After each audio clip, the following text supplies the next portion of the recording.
Boa noite a todos.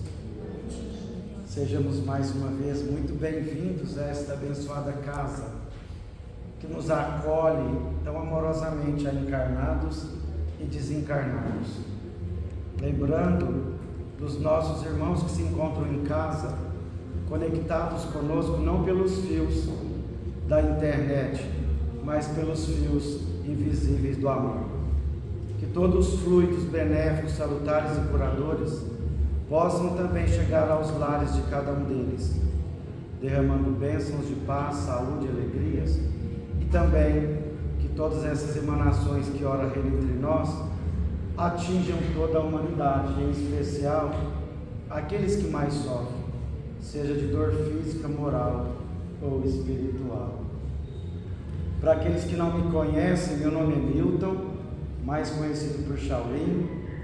Nós vamos conversarmos brevemente do capítulo 16 do Evangelho de Jesus, e especificamente o item 4,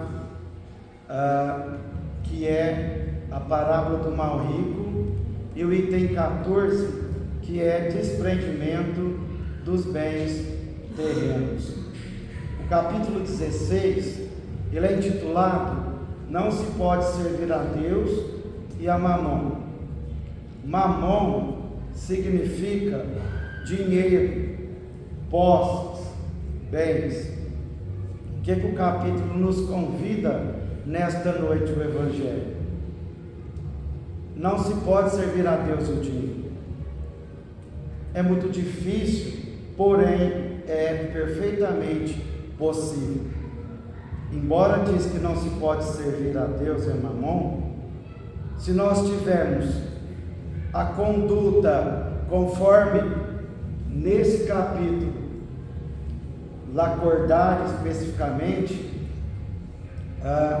em 1800 ele vai dizer a nós, 1863, sobre o desprendimento dos bens terrenos.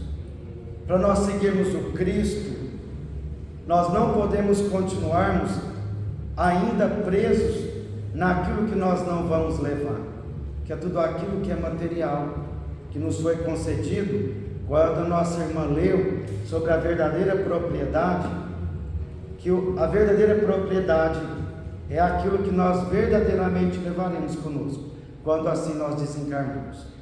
Tudo aquilo que nós não vamos levar, nem sequer o corpo físico, nós precisamos, aos poucos, no exercício diário, desse desprendimento destes bens terrenos. E aí, no capítulo 4, vai contar para nós a parábola do mal rico, que está no Evangelho de Lucas, no capítulo 16, dos versículos 19 a 31. Quando Jesus, através dessa parábola, vai nos dizer que vai contar uma história, e ele diz assim: havia um homem rico que vestia púrpura e linho e se tratava magnificamente todos os dias. Então havia um homem rico que aproveitava dos bens em favor dele mesmo, se vestia de púrpura e linho. Chico Xavier vai nos dizer que, certa feita, duas madames da sociedade parisiense, elas estavam numa festa de muito luxo, trajavam um casaco de pele caríssimo cada uma delas. Quando elas estavam saindo da festa, elas olham e percebem um homem tremendo de frio, sem nem sequer um cobertor. Quando uma se condói, uma toma-se de compaixão daquele homem momentaneamente, ela vai tirar o casaco, a outra impede, diz: você está ficando doida? Olha quanto custou esses casacos. Nós podemos fazer algo por ele. Vamos em casa, quando assim chegarmos, mandaremos o colcheiro trazer algumas cobertas a esse pobre homem. Assim elas fizeram. Quando chegaram em casa, no conforto do lar, daquele palacete, elas esqueceram daquele homem. No dia seguinte, pela manhã, elas lembraram, e aí elas mandaram os cobertores. Porém, o cocheiro fica sabendo que aquele homem que tremia de frio havia desencarnado. E o Chico complementa dizendo a todos nós nesta noite, encarnados e desencarnados, que quando a caridade é muito discutida, o socorro chega tarde. Então nós não podemos ficarmos pensando, em nós mesmos. E aí ele vai continuar, Jesus dizendo que esse homem trajava do que é melhor em favor dele mesmo, mas que havia também um pobre chamado Lázaro. De todas as parábolas de Jesus, esta é a única que Jesus cita o nome de alguém. Olha que lindo. Ele fala que esse pobre chamava Lázaro, coberto de chagas, que comia as migalhas que caíam da mesa do rico. Lázaro morreu e foi levado pelos anjos para o seio de Abraão. O rico não se importava com esse pobre. Quem lambia as chagas dele eram os cães. Só que Lázaro desencarna e vai levado pelos anjos para o seio de Abraão. O que acontece? O rico também morre e teve por sepulcro o inferno.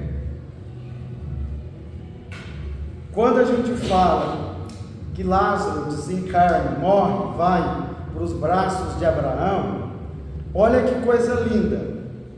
Abraão esteve entre nós no Velho Testamento.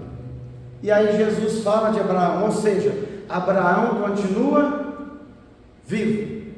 Isso é lindo, O rico também morreu e teve por sepulcro o inferno. Naquela época Jesus usava o inferno, o fogo, precisava usar de palavras muito impactantes para que aquelas pessoas não o temessem, mas que aquilo que ele dizia, aquilo que ele pregava, ficasse na memória daqueles que o seguiam.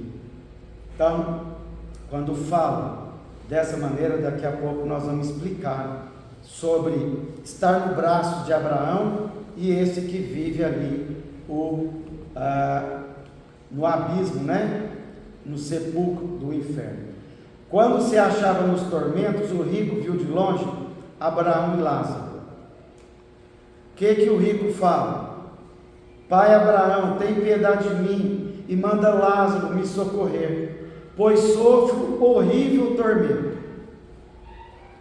No Evangelho está dizendo ainda assim, ele pede a Abraão que Lázaro pudesse socorrê-lo, colocando o dedo com água na boca dele, ou seja, ele sentia sede, Então ele está ali, e o que Abraão lhe responde? Existe um grande abismo entre nós e vós.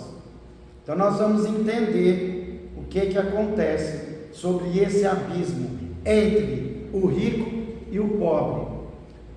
Na realidade, Jesus vai nos dizer certa feita: há muitas moradas na casa de meu Pai. Nós sabemos que existem inúmeros mundos habitados, mundos materiais e mundos espirituais, colônias espirituais. Para onde nós iremos quando nós desencarnarmos?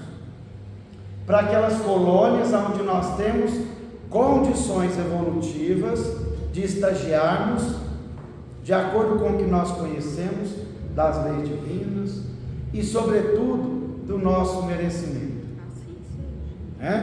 A gente vai estagiar colônias mais felizes ou colônias menos felizes por castigo de Deus que condenou o Shaolin, escolheu o outro? Não. Deus é imparcial, Então, o grande abismo é que nós poderemos, Chico dizia que um mendigo pode chegar no plano espiritual milionário. E o inverso também é uma realidade. Um milionário aqui pode chegar do lado de lá, mendigo, pobre. Pobre de dinheiro? Não. Pobre de virtudes e qualidades que não conquistou. Conheceu, teve oportunidade de fazer, de praticar e infelizmente não fez, né? Então, essa é a situação dentro da parábola de Jesus, né? Então, o pobre estava nos braços de Abraão. Por que Abraão diz, né? Ele diz para o rico, quando ele pede piedade, que existe esse abismo. Os que queiram passar daqui para aí não podem.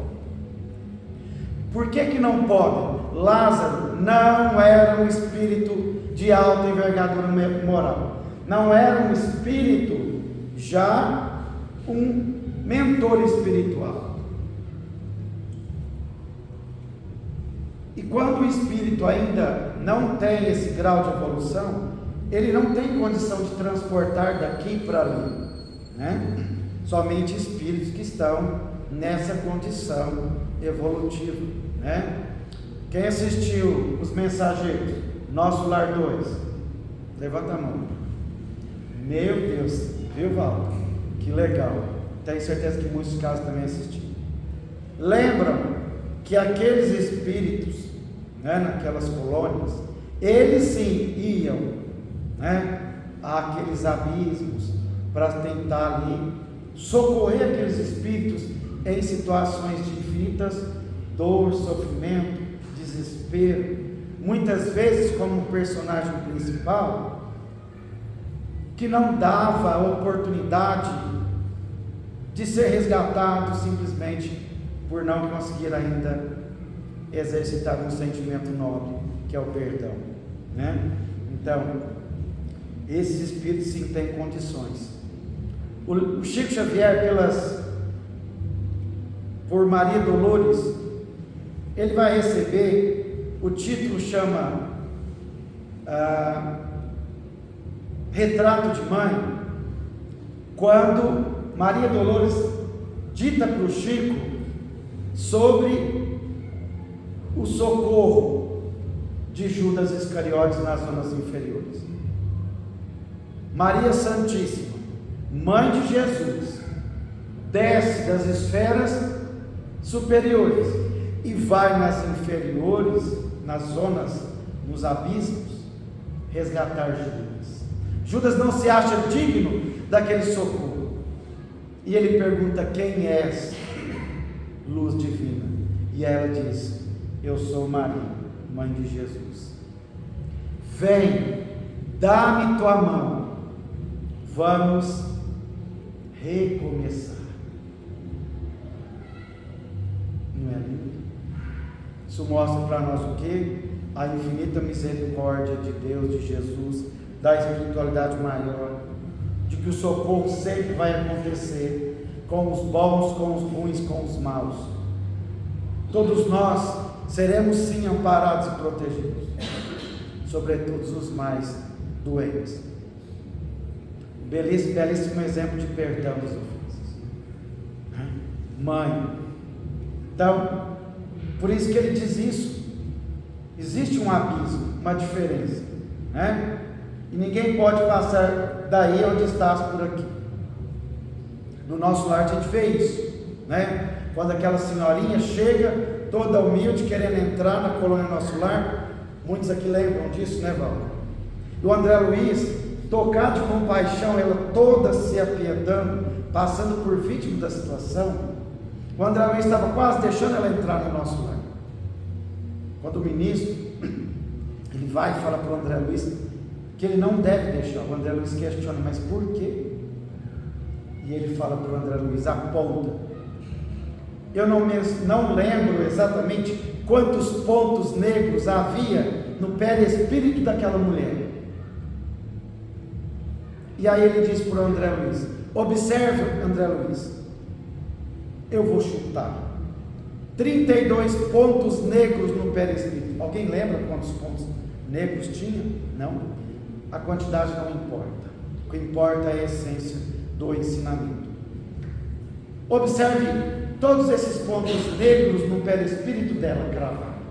Cada um desse ponto foi um aborto que ela mesma cometeu.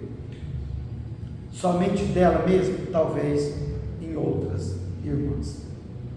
Então ela não tinha condições de estar naquela colônia, né? E a gente vai compreender essa parábola. Basicamente a parábola vai nos ensinar de forma brilhante, belíssima, 3 pontos fundamentais que a doutrina dos Espíritos nos esclarece e nós já sabemos, nós já conhecemos, que é exatamente o quê? A comunicabilidade dos Espíritos. Porque o rico, ele pede para que Lázaro o socorresse, mas ele pede também para que Lázaro, que Abraão permitisse que ele fosse até a casa dele, falar com os irmãos deles e relatar que depois da morte era aquilo que acontecia. Abraão diz a ele que não era necessário nem Lázaro e nem outro voltar, porque os irmãos dele já tinham quem? A lei e os profetas. Que os irmãos deles precisavam o quê? Ouvir e praticar a lei e os profetas. Nós precisamos querer colocar em prática, nós precisamos querer mudar, aceitarmos o quanto nós somos convidados para a seara de Jesus. Quem leu aqui Paulo e Estevão sabe, Saulo de Tarso indo perseguir Ananias, que estava arrebanhando uma multidão de cristãos, seguidores do Cristo. Quando Saulo encontra com Jesus na estrada da cidade de Damasco, o magnetismo de Jesus era tão grande que Saulo fica cego e ele pergunta para Jesus: o que queres que eu faça? Jesus pede para ele adentrar a cidade de Damasco, que procurasse o que era necessário para o esclarecimento dele. Ananias devolve a visão para Saulo de Tarso, através do magnetismo de Jesus. E Saulo passa a se chamar Paulo, e aí ele deixa de ser perseguidor do Cristo e passa a ser divulgador. Aceitou Jesus, aceitou o convite. Vamos ver isso no livro Há 2000 anos. Senador Públio Lentulus, um senador arrogante, orgulhoso, tinha a filha dele com lepra. A filha dele já estava em quase fase terminal para desencarnar. Ele procura Jesus à noite, porque ele era um doutor da lei. E aí o senador Públio Lentulus procura Jesus à noite. Jesus cura a filha dele da lepra à distância. A cena do livro é simplesmente belíssima e comovedora. Quando ele chega em casa, ele encontra a filha curada. Ele não acredita que foi Jesus que havia curado. Ele atribui a cura de Flavinha aos deuses e não a Jesus. Veja a diferença quando um aceita Jesus, o outro não. Jesus apareceu para Saulo de Tarso, não apareceu, mas apareceu para o senador Públio Lentulus. Um segue Jesus, o outro não. Por que a parábola vai nos ensinar sobre a comunicabilidade dos espíritos? O rico não conversa com o outro, não pede, está desencarnado, comunica, pede para falar com os irmãos sobre a imortalidade da alma, que a vida continua. Eles estavam desencarnados, mas estavam ali vivos, e, sobretudo, a parábola nos ensina sobre a lei de causa e efeito. Se eu plantar espinho, eu colho rosas? Não. Não é?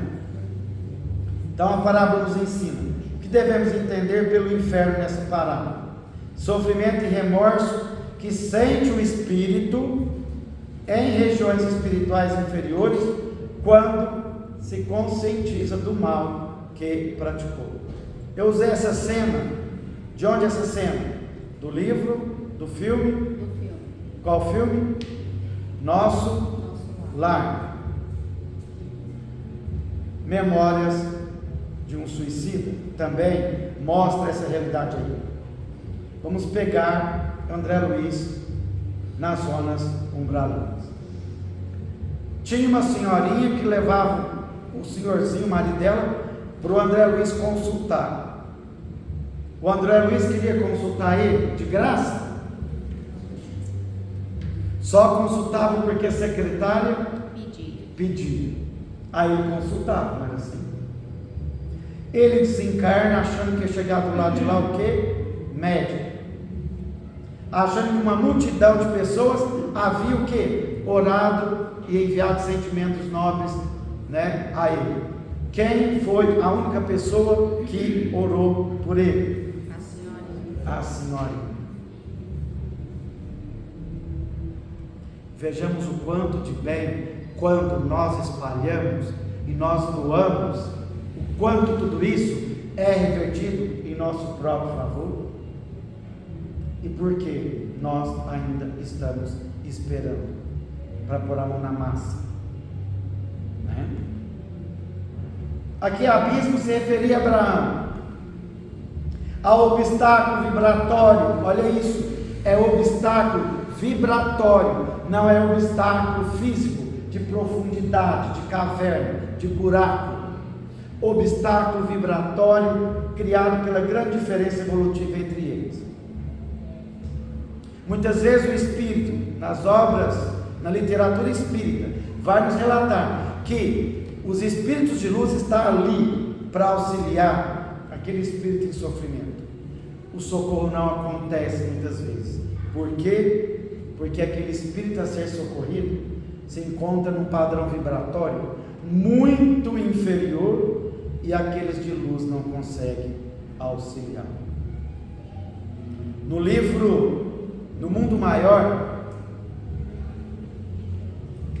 na sequência dos livros do André Luiz, que vai contar para nós como é a vida no plano espiritual, André Luiz está com o mentor dele, e aí eles visualizam num lugar muito de um aspecto horrível, uma lama, alguns velhinhos. Quando ele olha aqueles velhinhos, ele reconhece quem? O avô dele, da existência que ele, a existência que ele foi médium. O mentor orienta para que ele não se identifique para o avô. E aí ele vai relatar depois. O avô era afortunado pelo pai e pela mãe, possuía muitos bens, muita riqueza. Tinha uma irmã, antigamente chamavam irmã do coração de irmão bastardo, não era assim? Um nome tão bonito, né? Ela é minha irmã bastarda, cruel. A gente evoluiu, hoje é um irmão, um filho do coração. Quando o pai e a mãe desencarnam, o avô de André Luiz bota essa irmã bastarda para correr, excomunga ela, ela sai só com a roupa do corpo, para ele ficar com toda a herança. Quando André Luiz vê ele no plano espiritual, ele está agarrado à lama, e ele enxerga aquela lama nas mãos dele como dinheiro, notas, moedas, de tão apegado que ele estava. Ali mesmo acontece uma reencarnação compulsória. Ele é depois, através de uma outra mentora, esclarecido, levado a um local onde ele passa um período e aí vai reencarnar compulsoriamente, não participa do planejamento reencarnatório, não tem condições de participar, de decidir, de escolher. Então, você vai reencarnar por castigo? Não, pela bênção do recomeço, pela oportunidade bendita de fazer diferente. E aí ele vai reencarnar com quem? Na condição de filho de quem? Da irmã bastarda. Para isso, a irmã bastarda precisa fazer e ter aceitação. Esse aceite acontece durante o sono, né? Então, só para a gente entender. Então, esse obstáculo acontece, né, dessa maneira. E a impossibilidade temporária de um espírito impregnado de egoísmo obter alívio através do mérito de um espírito evoluído como Lázaro, né? Então, era melhor do que o rico. Impossibilidade o que? Definitiva. Está escrito o que aqui? Temporário, né? Lá no Mensageiros, o espírito passou por muito tempo, foi temporário, ele foi resgatado, né? E aí, Lacordaire, que é um espírito, Constantino é um espírito, é o sobrenome dele. Ele nasceu em 1802, em 1863, ele traz no capítulo do Evangelho esse item 5. Leiam. O item 5 ele é gigante, e aí os parágrafos são belíssimos. Eu tentei reduzir o máximo para a nossa noite de hoje. Então ele vai dizer sobre o apego nos bens terrenos, que é uma modalidade do quê? Do egoísmo, né? A gente se apega, se acumula, e aí a gente quer construir 2 casas para deixar uma para cada filho. É louvável? É. Porém, se nós tivermos o cuidado de deixar as casas, mas deixar também o quê? O coração, a casa dos nossos filhos, do sentimento nobre, de amor, de caridade, de justiça, de benevolência. Senão as 2 casas podem virar o quê? Muitas vezes viram o quê? Briga, inimizade, não é assim?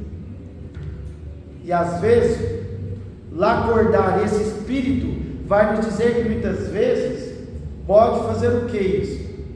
Endurecer o coração dos nossos filhos por esse sentimento de egoísmo. O apego constitui um dos mais fortes obstáculos ao nosso adiantamento moral e espiritual, não é? Então, nós podemos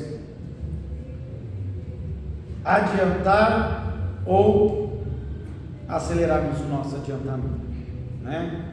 Então, isso depende de cada um de nós. Então, para que acumular tanto?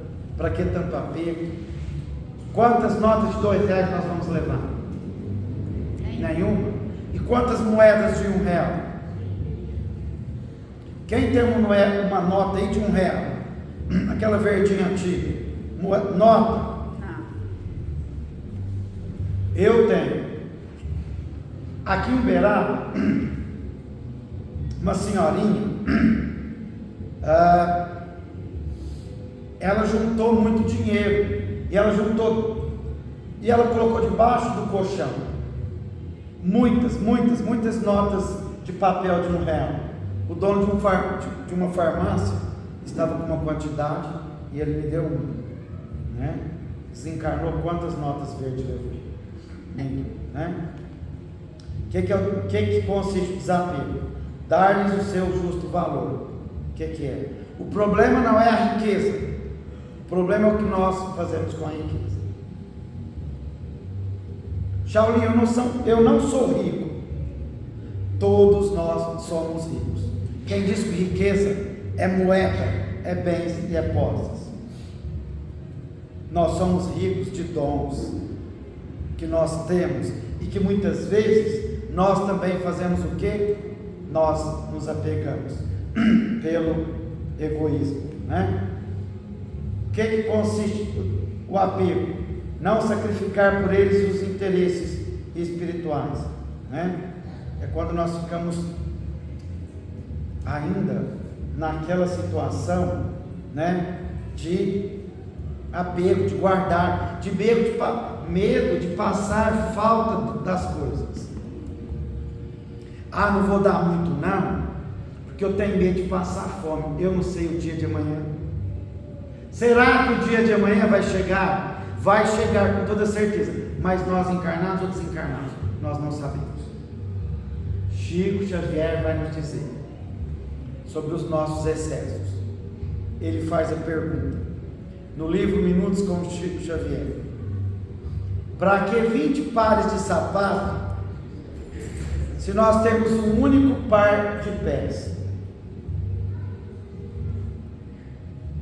E Chico ainda complementa e nos convida à caridade moral e à caridade material. Tudo que está sobrando no nosso lar está faltando em algum lugar. Essa blusa eu não posso dar, porque foi a minha madrinha que me deu. Nossa, esse sapato foi o primeiro sapato que eu comprei quando eu comecei a trabalhar. Misericórdia. Quando começou a trabalhar? Quantos anos você já trabalha? 27. O sapato está lá, criando bolor.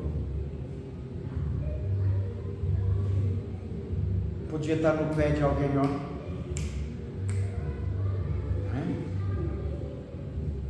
E o Chico diz assim: ninguém, quando eu digo que nenhum de nós somos pobres, Chico diz assim: ninguém é tão pobre que não tenha nada a oferecer, e ninguém é tão rico que não precisa de nada merecer. Ninguém é tão pobre que não tem nada a oferecer, e ninguém é tão rico que não precisa de alguma coisa para receber. Às vezes a pessoa só tem dinheiro. Eu tenho um amigo que ele estava passando por uma depressão profunda, e aí a gente estava reunido, uma pessoa perguntou para ele: mas seu pai não é rico? Ele diz: o meu pai só tem dinheiro. Às vezes, meus irmãos, amados irmãos de jornada terrena, encarnados e desencarnados, às vezes a gente fica querendo deixar o que para os nossos filhos? Dinheiro. Será que os nossos filhos estão precisando de dinheiro? É de presente? É de nós estarmos em 2, 3 empregos para dar tudo o que eles precisam, o que eles querem? Será que o que eles querem não é um minuto de atenção, um abraço, um afago, eu preciso de você, eu preciso que você me ouça, eu estou sofrendo. No mundo espiritual, não vai perguntar a nenhum de nós o que fomos, nem que posição ocupamos na terra. Vai perguntar isso? Shaolin, quem foi você lá? Que posição que você ocupava? Volta, sim. Jamais. Vai perguntar o que para cada um de nós? Sobre o bem que fizemos e quantas lágrimas enxugamos. Amanhã, Shaolin, eu vou começar a fazer uma caridade. Por que amanhã e não hoje e não agora? Shaolin, eu estou dentro do centro. No seu tratamento, no meu tratamento, peçamos por nós, peçamos por aquele ente querido que viemos buscar o lentivo a ele que tanto sofre, que nós estamos buscando auxílio espiritual, perfeito, caridade maravilhosa, necessária, fundamental e mais importante, dentro do nosso lar. Mas quando nós ali passamos no tratamento, quantos milésimos de segundo, nós podemos dizer: Jesus, cuida de toda a humanidade, leve luz aos que mais sofrem. Dá para dividir o tempo na maca de tratamento com a nossa irmã Laura? Irmã Laura. Irmã Laura está lá. Não, irmã Laura está aqui, acolhendo os que vieram conosco desencarnar, acolhendo os nossos entes queridos que estão em casa, que nós estamos mentalizando aqui. Caridade não é depois, não é daqui a pouco. Desprender de bens terrenos, materiais, não é para depois, é agora, né? Muitas vezes nós vamos sofrer muito. Para que tanto sofrimento, né? Eu já contei isso aqui, eu gosto muito disso. Alexandre o Grande, ele travou batalhas sangrentas, derramou tanto sangue. Quem conhece, muitos aqui conhecem, né? Conquistou um império gigantesco de bens, de posses. Quando estava para desencarnar, ele chama 3 súditos e ele pede para um deles, que ele tinha 3 desejos antes dele morrer. Primeiro, é que tudo que ele havia amealhado de bens, de joias, de moedas, que no cortejo fúnebre dele, tudo aquilo que ele havia amealhado de bens, fosse sendo jogado pelo cortejo.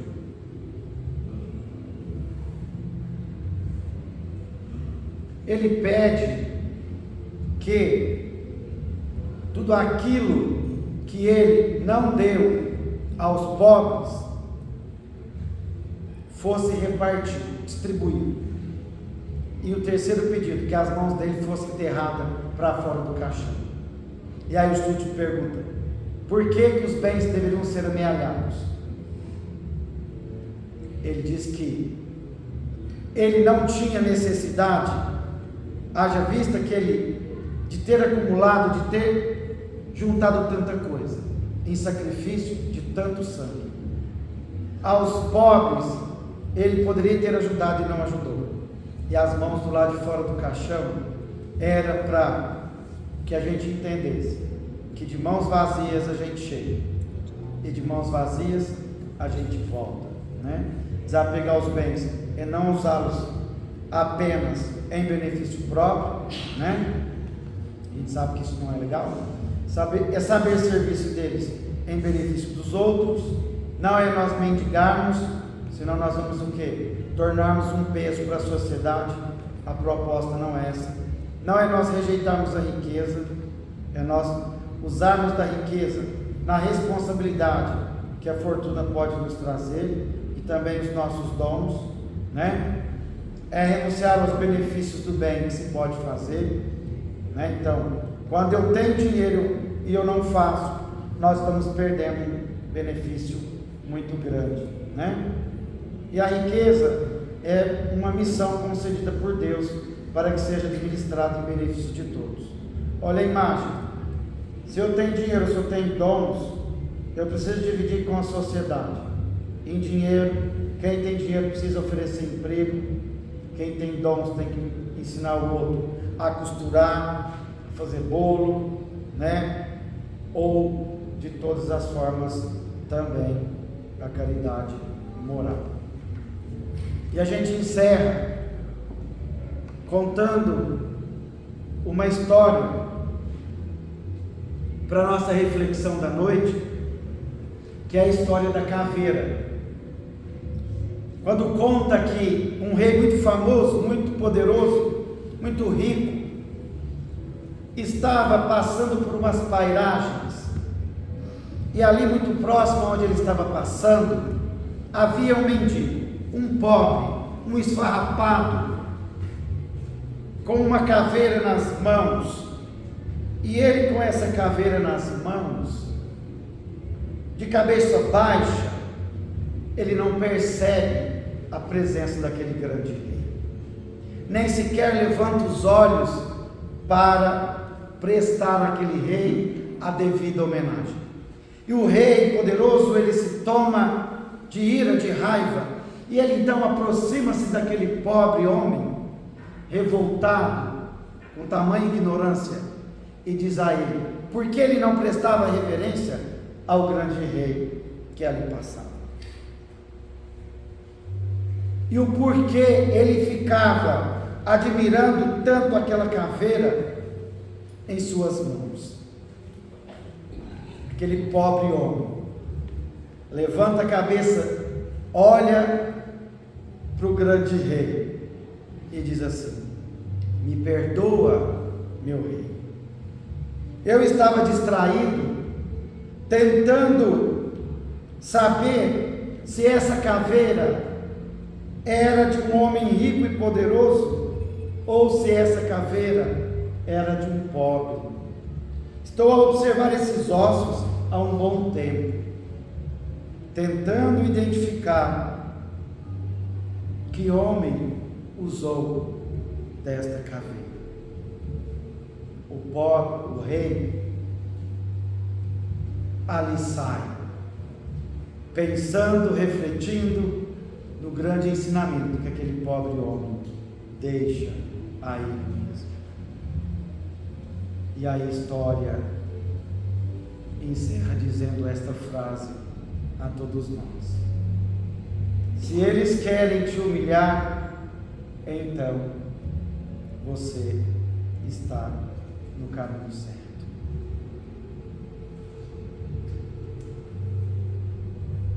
E a gente encerra lembrando daquela frase de Jesus: eu vim para servir e não para ser servido. Que Deus e Jesus, na sua infinita misericórdia e bondade a todos nós, encarnados e desencarnados, nesta abençoada noite de terça-feira, nos conceda tudo aquilo que viemos de encontro, de acordo com a nossa fé, a nossa necessidade e, sobretudo, o nosso merecimento. Que possamos retornar aos nossos lares e lembrarmos o quanto nós podemos, se nós assim quisermos. Um beijo no coração de cada um de vocês, um beijo no coração de todos os que estão nos lares, mas que estão também nos ouvindo nesta noite. Gratidão, gratidão.